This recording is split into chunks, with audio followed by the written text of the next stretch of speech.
नमस्कार, मैं राजेश भारत आपका बहुत बहुत स्वागत करता हूं। मिडल ईस्ट में चल रहे तनाव के बीच कहीं ना कहीं एक सुकून देने वाली खबर ये है कि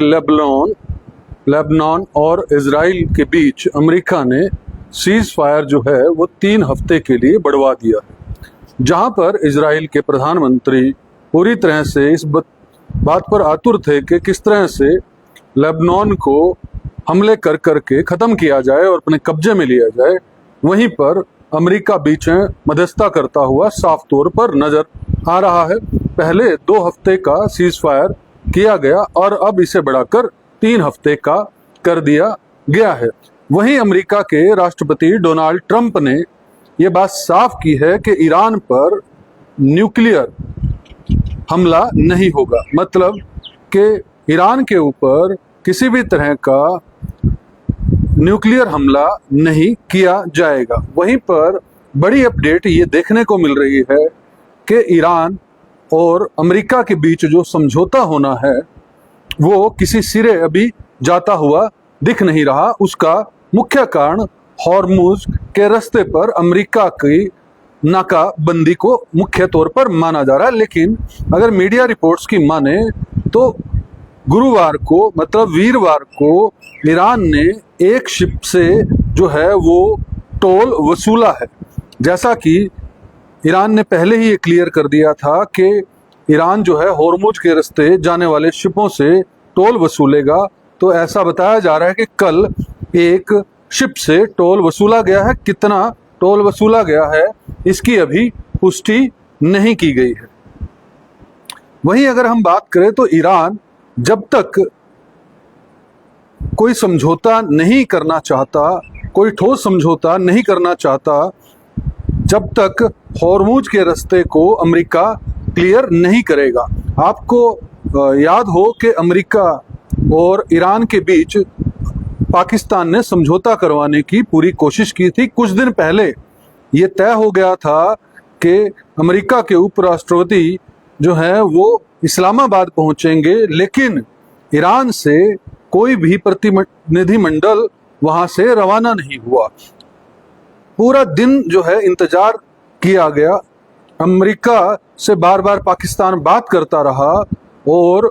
ये कोशिश करता रहा कि अमेरिका से भी प्रतिनिधिमंडल आ जाए और ईरान से भी आ जाए। और अमेरिका के उपराष्ट्रपति जेडी वैंस जो हैं वो बिल्कुल तैयार थे निकलने के लिए, लेकिन ईरान ने बड़ा ठोस कदम उठाते हुए ये बात साफ कर दी कि वो तब तक किसी प्रतिनिधिमंडल को नहीं भेजेगा जब तक कि हॉर्मुज के रास्ते को खोल नहीं दिया जाएगा। हर रोज जो है ईरान को लाखों मिलियन डॉलर का जो है नुकसान हो रहा है, ऐसा बताया जा रहा है। ये सांकेतिक है कि कई मिलियन डॉलर का जो है वो नुकसान जो है वो ईरान को हॉर्मुज के रास्ते पर नाकाबंदी करने से हो रहा है। और यहाँ पर हॉर्मुज के रास्ते पर कहीं ना कहीं चीन के बीच भी जो है कन्फ्लिक्ट जो है वो बढ़ता हुआ दिख रहा है कि अमेरिका के खिलाफ जो है चीन होता हुआ नजर आ रहा है। और भारत को भी कहीं ना कहीं दिक्कत जो है होती हुई नजर आ रही है, क्योंकि जिस तरह से परसों जो है एक शिप को रास्ते से ही लौटा दिया गया था, जो भारत जो है वो तेल लेकर पहुंच रहा था, तो उसको रास्ते से ही वापस लौटा दिया गया था अमेरिकी जहाजों के द्वारा। तो इससे लेकर जो है हॉर्मुज के रास्ते को लेकर जो है वो कहीं ना कहीं संकट की स्थिति नजर आ रही है। लेकिन अमेरिकी राष्ट्रपति भरपूर ये कोशिश कर रहे हैं कि किसी तरह से ठोस समझौता हो जाए। और वहीं पर ईरान जो है, ईरान की सरकार जो है वो झुकने को तैयार नहीं है, क्योंकि अमेरिका ये बार बार चाह रहा है कि जो भी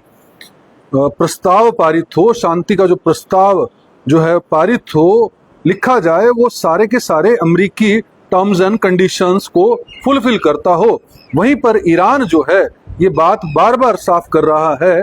कि जो देश हार गया हो वो अमेरिका को हारा हुआ देश मान रहा है, कि हारे हुए देश को किसी भी तरह की शर्त रखने का कोई भी हक नहीं है।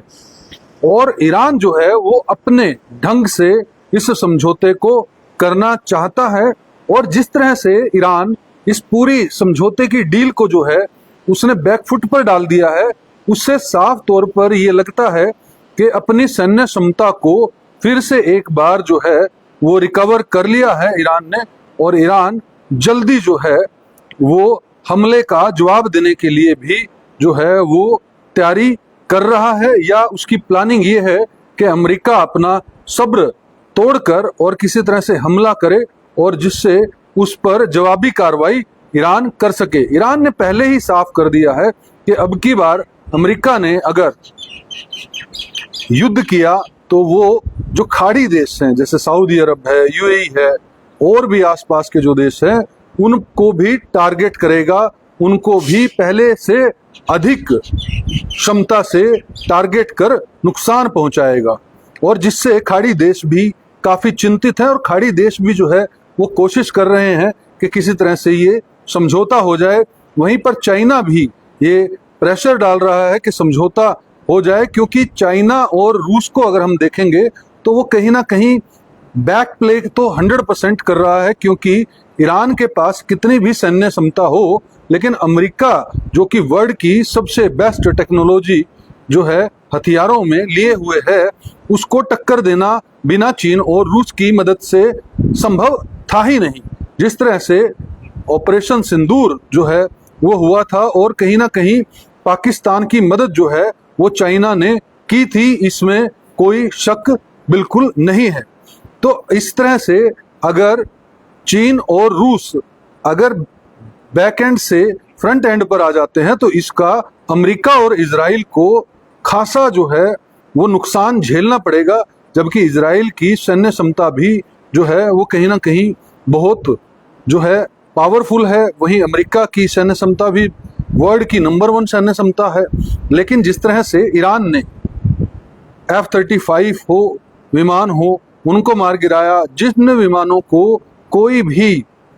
मिसाइलें जो हैं वो पकड़ने में सक्षम नहीं थी, ईरान ने ड्रोन से जो है उन विमानों को नुकसान पहुंचा कर दिखाया था। ये बहुत बड़ी बात है और अमेरिका ये जान गया है कि कहीं ना कहीं ईरान के पास पहली बात तो बेहतरीन टेक्नोलॉजी है, जिस तरह की बैलिस्टिक मिसाइल्स जो हैं वो ईरान के पास हैं, उससे मजबूती मिलती है। और ये भी बात क्लियर है कि चीन और रशिया जो है वो